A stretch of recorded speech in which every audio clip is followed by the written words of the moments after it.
This is Lisa from Mobile Tech Review, and today we're going to look at the Samsung Galaxy Tab 2 10-inch model. We've already looked at the 7-inch model, and this is the 10-inch, and this is part of Samsung's affordable line of tablets. This isn't supposed to be the latest, greatest that's going to really blow away the original Samsung Galaxy Tab 10.1, but it only sells for $399, so let's check it out and see if the features are worth the price. The Samsung Galaxy Tab 2 10.1 is obviously the 10.1-inch version of the new Tab 2 line. The Tab 2 line is sort of Samsung's budget line of tablets. As I mentioned, it doesn't mean you're getting the latest, greatest, better than your original Samsung Galaxy Tab 10.1 here. This is priced at $399, which for Samsung is pretty affordable. And we looked at the Tab 2 7.0, which is their 7-inch, and that one's only $249. So don't expect top-of-the-line specs here. You're not going to see an NVIDIA Tegra 3 quad-core CPU or even an Exynos in here. Instead, we have a 1 GHz Ti OMAP 4 dual-core CPU, a gig of DDR2 RAM, and it comes with 16 gigs of internal storage. There is no other storage option for the tablet. And this is a Wi-Fi only tablet, so no carriers are involved with this. Samsung sticks with their standard PLS display, which has reasonably nice colors, good color saturation certainly, and good brightness. It's not going to, again, show up your original Galaxy Tab 10.1. For those of you who have one of those and you're looking to upgrade to Samsung's latest and greatest, the Samsung Galaxy Note 10.1, which will be their 10.1-inch tablet with a pan running ice cream sandwich, will probably be your go-to tablet if you want to step up in the world of Samsung tablets. And that one doesn't have a release date as of yet. Sorry. This has a 1280 by 800 capacitive display, your typical Android 10-inch tablet resolution. And it runs Android OS 4.03 Ice Cream Sandwich, so you get the latest and greatest OS here. One thing you'll notice right away is that Samsung moved the speakers and they put them right here beside the display, which makes a whole lot of sense if you're going to hold this and watch movies because, well, obviously they're firing at you and most people probably tend to hold it down lower over here if you're holding it and watching it. So we like the speaker placement. The kind of chrome grille here, it's not the most beautiful thing we've ever seen. Overall, the tablet is just okay looking, but, you know, again, Samsung's pricing this as their budget model and they're not going to make it so gorgeous that you're going to ignore their more expensive products, are they? The funny thing about these stereo speakers is they do allow for good stereo separation. There's not much in the way of, wow, gee, cool sound effects software that's bundled with this, and speaker volume is just average, so they don't really blow away the Acer Iconia Tab A510 Tegra 3 tablet that we reviewed that had some really rockin' loud speakers with Dolby Mobile audio firing at the bottom, or even the Toshiba Excite 10, which also has stereo speakers that fire at the bottom and has pretty good volume, too. As we take a look around the device, everything that you need is up top here, relatively speaking, if you're holding it in landscape mode. Here's your 3.5mm headphone jack. This is the IR Blaster window, and that's for using your Peel AV remote to control your home theater system. Micro SD card slot is under this little plastic door right here. And yes, thank goodness, Samsung now does removable storage. You can see there's a little door, a little card inside there that we put in. It's your volume rockers right here, and this is your power button. Nothing going on the sides. And on the bottom, we just have Samsung standard large dock connector here, so you can use that with any peripherals that they make. Typically, they make keyboard docks and speaker stands, that kind of thing. And it uses the same cable and charger as all the other Samsung tablets on the market. The back is genuine gray plastic with a color to it then finish that makes it look a little bit like metal, and it's fairly thin. It's 0.38 inches, not as thin as the original Galaxy Tab 10, and it weighs 1.28 pounds, which makes it one of the lighter tablets. Funny thing is, I mean, it's like maybe an ounce heavier than the original Galaxy Tab 10, but it feels heavier and it feels bulkier. It probably has to do something with the design. Again, Samsung didn't go with premium design to make it look skinnier than it is like they did with the original Tab 10.1. And now we're comparing the two. On top is the original Galaxy Tab 10. On the bottom is the Tab 2. So you can see they're pretty close in thickness, honestly. And now we have them side by side, so you can see, well, they're just about the same form factor. And here in front of it, we have the 7-inch version. This is the Samsung Galaxy Tab 2 7.0, the 7-inch budget Samsung tablet that sells for $249 for the 16 gig version. Same plastic styling going on here, and if you want to learn more about the 7-inch one, you can check out our written review and video review of this model. So on the software front, we've got Android OS 4 Ice Cream Sandwich here, latest and greatest operating system with Samsung's TouchWiz UI on top. Now, those of you who are Samsung users and Samsung fans will probably be happy about that. And we like some of the things that Samsung has done.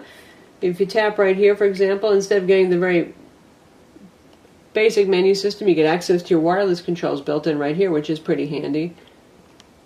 And they've added some of their own apps, like we really like their music player, much jazzier and more pleasant to use than Google Play Music, for example.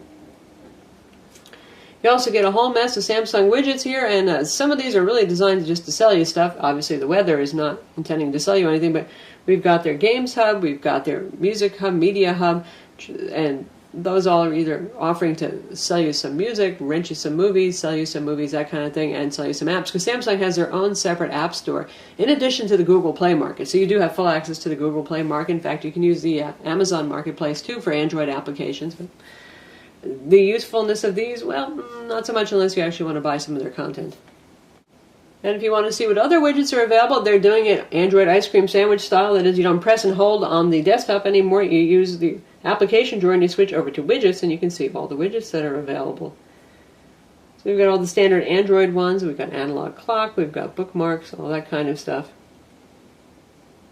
Email, Google Plus, that kind of thing. So not too much else in the way of Samsung stuff when it comes to the widgets. We do have widgets for their S Planner, which is kind of their calendar on steroids. It's a nice looking calendar and day planner kind of thing. And to their memo application as well. So let's take a look at their music player. Again, you do get Google Play Music here as well. So this is a pretty nice looking thing. It pulls up album art for you, and if you pick up something that you want to play right here, let's see, we'll just pick that right there. It's going to start playing. You're going to get your album art here, play controls, other songs that are on the album.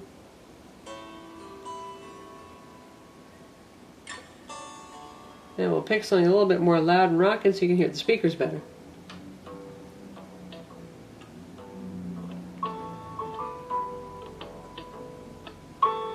We're just about at maximum volume now, so it's not a super duper loud tablet through this built-in speakers. And it does play in the background. Once again, they've customized this menu right here, so you've got built-in player controls right here, which is nice too. Samsung also includes their memo application, which, as you can see, is, well, basically a note-taking application right here. And you can start typing, and you can use an external keyboard if you want with this as well to enter your stuff in. They also include their own file manager, and there's a video player, though honestly I don't see much difference between using Samsung's video player and using the built-in gallery to play stuff. By the way, this supports a lot of formats. In addition to the usual MPEG-4 format that's always supported by Android tablets, it does support Windows Media Format WMV, and it does DivX as well. So let's check that out using Gallery. And right now we have a 1080p WMV file loaded, which is usually a pretty challenging thing to play, and it's going to do it for us just fine. Reached the end of the world. Never will there be an Alexander like you, Alexander the Great. Conquer your fear, and I promise you'll conquer death. Handles it just fine. We've also tested DivX files, and we're going to go with a straight MPEG-4 file now, so you can see, and it's going to be a high-profile 1080p MPEG. Dear Frodo, you asked me once if I had told you everything. There is no micro HDMI port on the tablet. Samsung does sell an external adapter that plugs into the dock port for their tablets that will give you HDMI out. Likewise, there is no USB host. No USB port built in on the tablet at all, but for $20 you can get their little plug-like adapter that plugs in the bottom and gives you a USB port so you can use things like flash drives. We tested with game controllers though, and interestingly it doesn't work. Usually with Ice Cream Sandwich, pretty much game controllers are covered. We couldn't get it going well. In terms of performance, well, you're not looking at a cutting-edge CPU here. You're looking at something that's also used in the Amazon Kindle Fire and the Nook tablet and the 7-inch version of this. The dual-core TI OMAP CPU is okay. It's middling, and you're going to get middling performance on it. For Quadra, we got a benchmark of 2,800, and on two benchmark, we got almost 5,000. Now compare that to Tegra 3 tablets, and that's nearly half of what those can do. Typically, we've seen more like 4,000 in Quadrant on Tegra 3 tablets and close to 10,000, or even a little bit better on Tutu benchmark. Frame rates also for OpenGL benchmark, we're talking about 28 FIPS for the Egypt off-screen test versus up 65 or 69 on Tegra 3 tablets. So if you're looking for a cutting-edge gaming tablet, go with something that has a Tegra 3, especially because of all those Tegra Zone THD games that you can get. This guy here, I mean, it's certainly fine for Angry Birds and for a lot of the middle road games that are available for Android, but for those cutting-edge titles, or if you want something that's a little future-proof for the titles that we're going to see coming out in the coming year, yeah, you probably don't want to go with something like this. Obviously, it can handle 1080p video playback just fine, and it can stream YouTube content and high-quality YouTube content, no problem. Certainly adequate for ebook reading, web browsing, all that kind of thing. I do notice the web browser is a little bit slower to render pages, though, compared to those Tegra 3 tablets, which is something you would expect. And this gets into the whole dilemma here for the Samsung Galaxy Tab 2 10.1. I kind of have the feeling that when Samsung had the wonderful idea of making an affordable line of Galaxy Tab tablets, they were just going by last year's pricing models. You know, there's a lot of price pressure on tablets, on Android tablets particularly. And $399 for the 16 gig, well, given that it has a 1 gigahertz dual-core processor rather than the Tegra 3, that's just a little bit of a hard sell, because look at the Asus Transformer Pad TF300 that just came out a couple of weeks ago. That guy has a Tegra 3. It's about as thin and light as an IPS display, and it's $399. And that's with 32 gigs of storage. So Samsung has an advantage because they're in just about every store. They're a trusted brand. A lot of people use Samsung phones, so they've got a strong ecosystem. And they're trying to become the Sony of the world, what Sony used to be. But at the same time, your price-to-performance ratio here is kind of weak. Display quality on this is good. It's not any better than the Tab 10.1, though. Brightness is good. It's not super stunning. You're not going to be using this guy outdoors, but that's also true of many tablets, unless you're talking about the Asus ePad Transformer Prime with its IPS 600 nit bright display, or the Zyboard by Motorola, the 10.1 inch, has a super bright display. So this one has about average brightness. It has reasonably wide viewing angles, and particularly it goes with that nice strong color saturation. That's something you expect from Samsung. They always do those deep colors. It's certainly sharp enough to read ebooks on. And here we've got a public domain ebook loaded in Google Play Books, and you can see it looks just fine. Pretty good contrast. And one thing I like is the color cast is relatively neutral on this, so you're not looking at a light blue background like you're on some Samsung products. Page turns are fast enough, even with illustrations and in facing pages. Certainly has enough power to be doing something like displaying ebooks for you. And now we'll check out the web browser and see how Adobe Flash performance is. And you can see here Samsung's custom keyboard here. And it's not a bad keyboard. It has a handy.com shortcut and all that kind of thing. Weird place to put the period and the comma, though. Here we have the period right underneath the question mark in the far right corner. I spent a minute hunting and thinking, where the heck did that go? Of course, you can load any keyboard that you want on this. That's the beauty of Android. And here we're loading Mobile Tech Review, our site. And obviously this is over Wi-Fi. This is a Wi-Fi only tablet. This is 802.11 BGN. We are on an N network right now, and this has single band Wi-Fi with pretty good reception. Also, the GPS works great. We turned off Wi-Fi, used GPS status and GPS toolbox to test that. Got it fixed very quickly indoors. Lots of satellites. We're talking 10 indoors near a window, so good times there. If you want to use this for navigation, you're either going to have to preload maps, though, or use your wireless hotspot feature on your smartphone, or get a MiFi, though, to get map data onto this guy. So here we've loaded our page, and even some Adobe Flash ads on here, and reasonably smooth scrolling, no checkerboarding. Good pinch zooming. And we'll check out a video.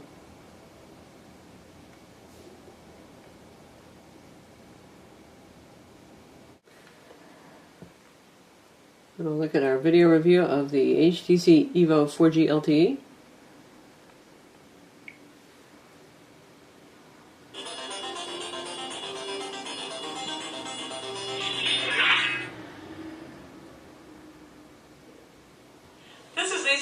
That's pretty loud. We're going to look at Sprint's latest flagship flagship phone. This is the HTC Evo 4G.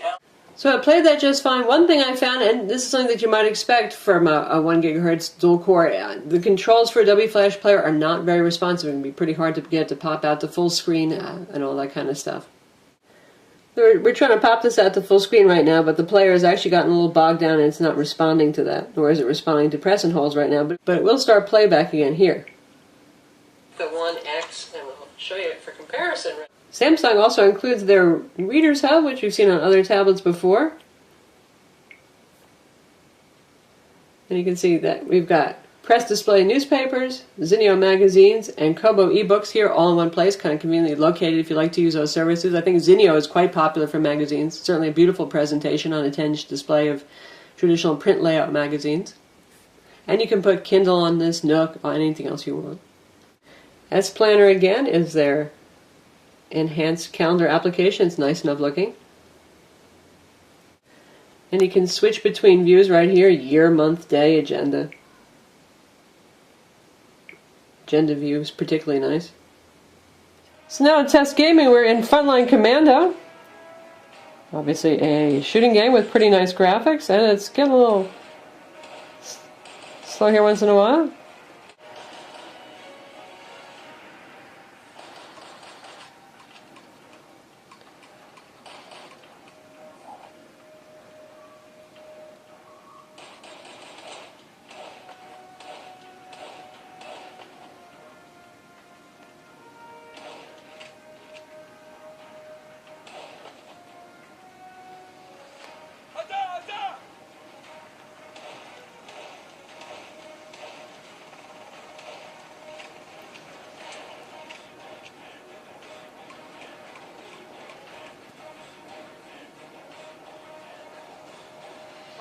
So it plays reasonably well. There's a little lag occasionally, get you in trouble with something like a first-person shooter, but overall, play is decent enough. And lastly, we've got the Peel Smart Remote. This is a cool application that Samsung's been bundling on a lot of their tablets lately, and this works in conjunction with the IR Blaster up top here. That IR Blaster will control your home theater gear, your TV, your stereo, your cable box, that kind of thing. Now, if you tap just over here, you can actually wing the remote out, but most of the time the idea is you don't have to. You go and you pick what you want to watch, and this one thing this doesn't do is give you a traditional TV grid listing. It goes kind of topically ordered. You can just pick TV shows, sports, that kind of thing, stuff you'll be interested in. Like we'll switch to TV shows and we'll say we want to watch drama. And say, okay, I'm interested in Law and Order. And it gives you this kind of neat looking presentation right here, and things might be related, and if you say watch on TV, it will turn on your stuff, bring this up for you, and switch the channel to that show. Now me, I'd still like to have a traditional TV grid handy, but still, this is pretty cool. The tablet has a VGA front camera for video chat. VGA, you can guess it's not super duper high quality, it gets the job done, that's about all we can say. And there's a 3 megapixel camera on the back. No LED flash, as you can see, and, well, you know, it's a 3 megapixel camera. Samsung does a pretty good job with their cameras, so it doesn't take hideous photos and video, but they're not going to exactly wow your friends and relatives with those great vacation videos and shots that you're going to take. The tablet has a 7,000 milliamp battery that's sealed inside, and that's about an average capacity battery for a 10-inch tablet. It has about average life. It's been doing about 7.5 to 8 hours on a charge for us, closer to 7.5 with average use, and that's with the brightness set at 50%, some social networking running in the background, Wi-Fi turned on, using it for web browsing, email, social networking, playing some YouTube videos, that kind of stuff.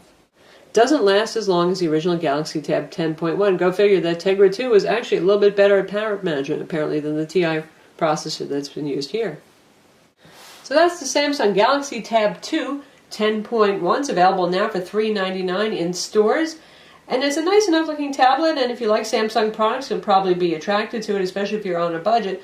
But again, as we mentioned earlier, there's a lot of price competition out there, and the problem with this tablet is for $399 you can just get more from other tablets. Again, the Asus Transformer Pad TF300 with its IPS display and Tegra 3 CPU doesn't have the AV remote though, so if you're really into that, that's one thing Samsung has and some of the competition doesn't. There's also the Toshiba Excite 10 quad core, which is $449, so for $50 more you're looking at a much faster tablet with a metal back on it and a Gorilla Glass front. And of course there's also the Acer Iconia Tab A510 Tegra 3 quad-core tablet. I'm Lisa from Mobile Tech Review. Visit our website for the full review of this tablet, and don't forget to subscribe to our YouTube channel.